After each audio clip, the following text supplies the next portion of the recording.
Não, reciclar lixo, mijar no banho ou cagar dia sim, dia não vai salvar diabo nenhum de planeta. Todo esse papo de salvar o mundo é tudo enganação de marqueteiro. E o pior, um velho que você nunca ouviu falar já mostrava isso desde a década de 50. Hoje você vai conhecer Murray Bookchin e vai entender por que a ecologia social dele é uma das únicas alternativas reais. Olá, meu nome é Brigitte Barrota e esse é o primeiro episódio do Ecologia do Escárnio, o maior programa de divulgação científica transmediático de uma palhaça transviada do planeta. Ele vai sair como vídeo no canal do YouTube do Ilha de Ignorância, mas também nas plataformas de áudio como podcast e no Substack como texto, em especial para quem não suporta a minha voz angelical. E vamos começar do começo. No início existiu o verbo, depois aconteceu tudo que está escrito lá na Bíblia e chegamos em 1952.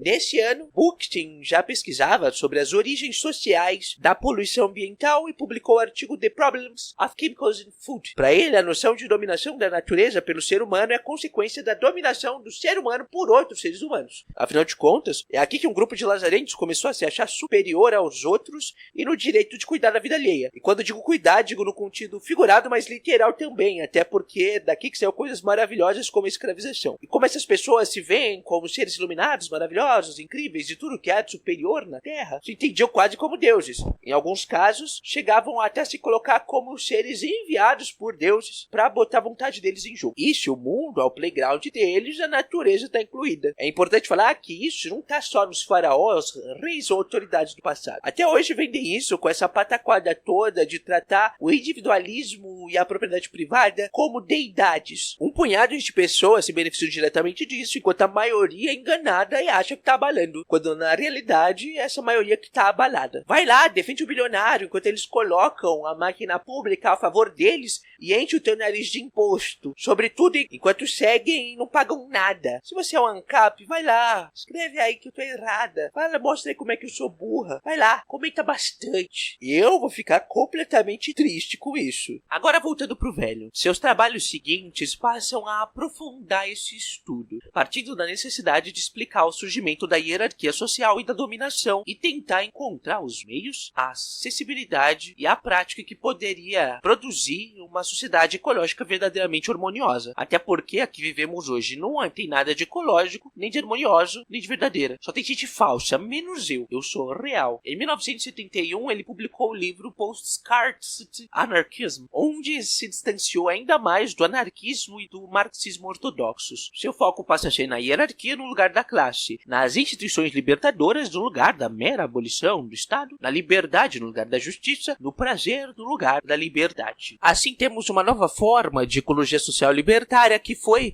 descrita por Viktor Ferkis como o ecoanarquismo. Como eu já falei, ele se distanciava tanto de anarquistas e marxistas ortodoxos. Mas o que isso quer dizer? Calma, meu alecrim dourado, que esse episódio é uma introdução para até ignorantes como você possam se sentir incluídas. Abre a sua boquinha que a tia passorou aqui, ó, vai regurgitar conhecimento na sua garganta. Isso foi meio nojento, né? Acho que talvez eu tenha me passado um pouquinho. Vamos dar uma aprofundada melhor nisso para que esse conteúdo seja ainda mais rico e que o volume de conteúdo aqui faça parecer que eu sou uma pessoa muito inteligente. E vamos aproveitar também para deixar tanto marxista quanto anarquista puto numa jogada só. No geral, podemos resumir e falar que marxistas focavam em classes, exploração material e tratam a propriedade privada como o pecado original. Quanto anarquistas ortodoxos focavam na abolição do Estado e tratavam a origem do Estado como o pecado original. Bookchin, por sua vez, dava foco na hierarquia no lugar da dominação. Então, nem Estado, nem a propriedade privada seriam o pecado original. Esse seria a hierarquia, que possibilitou o surgimento dos outros dois. O Estado e a propriedade privada continuam sendo uma porcaria? Tem dúvidas, mas eles são consequência. A origem é outra. Ele também investigava como uma sociedade verdadeiramente livre, baseada em princípios ecológicos, poderia mediar a relação entre comunidade e natureza. Como resultado, passou a explorar o desenvolvimento de uma nova tecnologia. E quando eu digo nova, nova para a época. Já se passou 50 anos dessa brincadeira. Essa tecnologia revolucionária seriam pequenas instalações eólicas de solares, jardins orgânicos e o uso de recursos naturais locais trabalhados por comunidades descentralizadas. É engraçado ver como só de falar isso já deixei boa parte da galera sobrevivencialista com suas roupas íntimas úmidas. Um dos resultados diretos dessa visão foi a origem da necessidade de uma uma democracia direta para a descentralização urbana que possibilitasse o autoemprego baseado em formas comunais de vida sociais, sendo essa uma comuna não autoritária composta por comunidades. E sim, é daqui que vem o nome comunismo, bebê. O tempo foi passando e muitas dessas ideias do Bakhtin passaram a ser utilizadas por outras pessoas, mas não no bom sentido. Essas novas interpretações acabavam cada vez mais se afastando da sua base filosófica, perdendo assim a análises críticas da sociedade e uma teoria radical da ecologia social. Eu falei da galera sobrevivencialista, e esse é um ótimo exemplo. Essas pessoas partem de técnicas comuns, como as sugeridas por Bakhtin, mas no lugar de tentar mudar a sociedade para esse caminho, acabam comprando sítios longe da cidade, acabam se isolando. Eu julgo,